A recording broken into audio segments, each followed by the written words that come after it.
Europe 1, 8h54. Thomas Soto, 6h-9h sur Europe 1. Le débrief de la matinale, les temps forts de ce que vous avez entendu ce matin sur Europe 1. Alain Juppé était donc l'invité de Jean-Pierre Elkabbach tout à l'heure pour l'interview politique.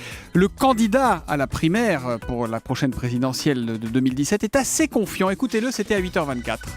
Je suis assez optimiste. Non, mais j'ai toutes les hypothèses dans ma tête, mais sur la table aujourd'hui, la seule que j'envisage, c'est la réussite du processus, et c'est bien engagé. On veut comprendre, quand vous dites « et maintenant, j'irai jusqu'au bout », c'est quoi le bout ? Et il est où le bout ? Le bout, c'est d'abord les primaires, et ensuite, si je les gagne, c'est l'élection présidentielle. Et si je la gagne, voilà. Donc le bout, c'est l'Élysée. Quand on est candidat à cette fonction, qu'est-ce que ça peut être d'autre que le bout ? 8 employés du Conseil général de Seine-Saint-Denis ont passé la nuit en garde à vue. Des employés soupçonnés d'avoir monté de faux dossiers pour toucher des allocations.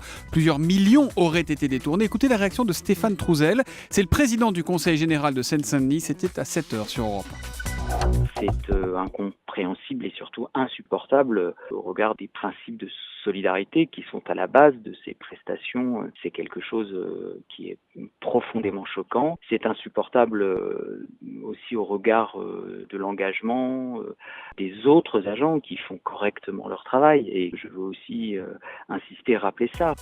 Alors que le débat sur la fin de vie revient dans l'actualité avec l'affaire Vincent Lambert, Jean Mercier, un homme qui a aidé sa femme Josiane à mourir il y a 3 ans, est venu témoigner. C'était dans l'interview Vérité. Écoutez-le, c'était à 7h45.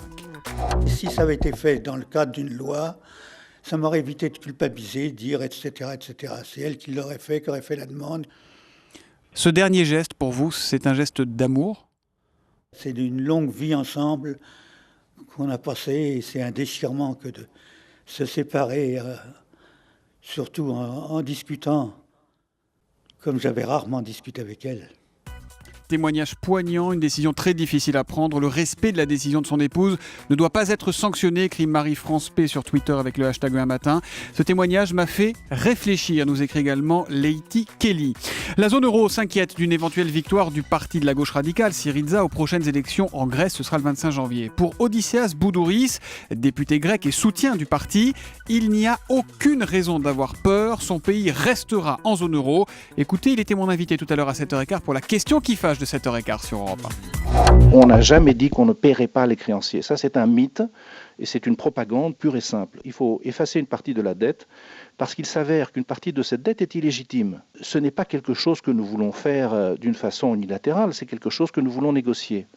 Il faut être réaliste. Vous ne pouvez pas, je m'adresse aux autres pays européens, vous n'aurez pas le remboursement de cet argent si l'économie de la Grèce s'effondre. Et puis les crèches en plein air se développent en France. Notre journaliste Mélanie Taravant nous les faisait découvrir tout à l'heure dans le journal de 8h. C'est un sujet qui vous a beaucoup fait réagir. On a notamment une question d'Émilie de Levallois-Perret dans les Hauts-de-Seine. Et elle nous écrit sur europe1.fr, elle nous demande précisément: ces crèches en extérieur sont-elles aussi sécurisées que les crèches classiques? Ça, c'est un vrai point, Mélanie Taravant, alors. Oui, bien sûr, la garderie répond aux mêmes règles, exactement les mêmes règles qu'une crèche fermée. Pour sécuriser les enfants, il y a une grille qui clôture l'espace et le sable, l'énorme bac à sable qu'il y a à l'intérieur, évidemment, le sable est nettoyé toutes les semaines. Pour l'encadrement, c'est la même chose, les mêmes règles que dans une crèche normale, sauf qu'il y a plus d'espace. En revanche, il y a un nombre maximum d'enfants. Là, c'est 25 enfants qui sont accompagnés par 4 à 5 adultes qui sont là tous les jours pour les recevoir. Donc, pas d'inquiétude pour la sécurité, c'est clair et net. Les explications de Mélanie Taravant. Si comme Émilie, vous voulez nous poser des questions, europe1.fr, Twitter avec le hashtag un matin ou le standard le 39 21.